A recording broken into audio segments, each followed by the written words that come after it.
बहुत समय पहले विंध्य वन के पास बसे एक छोटे से राज्य में राजकुमारी अनन्या रहती थी। उसका महल सोने चांदी से चमकता था, लेकिन उसका मन हमेशा जंगलों, नदियों और प्रकृति में भटकता रहता था। अनन्या बाकी राजकुमारियों जैसी नहीं थी।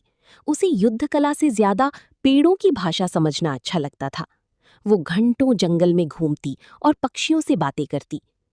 एक दिन वर्षा की रात में वो अकेली जंगल में निकल गई। अचानक उसे किसी के दर्द से कराहने की आवाज सुनाई दी। झाड़ियों के बीच उसने देखा, एक विशाल काला नाग घायल पड़ा था। उसके फन पर चांदी जैसी चमक थी और आंखों में अजीब उदासी। पहले तो अनन्या डर गई, लेकिन फिर उसने साहस जुटाया। उसने नाग के शरीर से शिकारी का तीर निकाला और औषधि लगाई। नाग शांत होकर उसे देखता रहा, जैसे उसकी आंखों में धन्यवाद छिपा हो। अगली रात जब अनन्या फिर उसी जगह पहुंची, तो वहां नाग की जगह एक युवक खड़ा था। लंबे काले बाल, चमकती आंखें और गले में नागमणि। मैं नागलोक का राजकुमार आर्यकेतु हूं, उसने कहा। दिन में नाग और रात में मनुष्य, एक श्राप ने मुझे बांध रखा है। अनन्या स्तब्ध रह गई। धीरे धीरे दोनों मिलने लगे।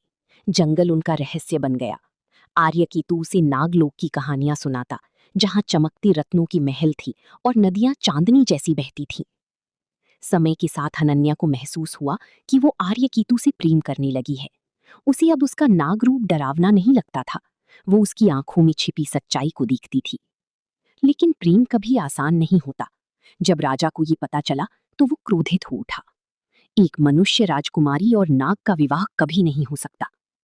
राजा ने सैनिक भेजे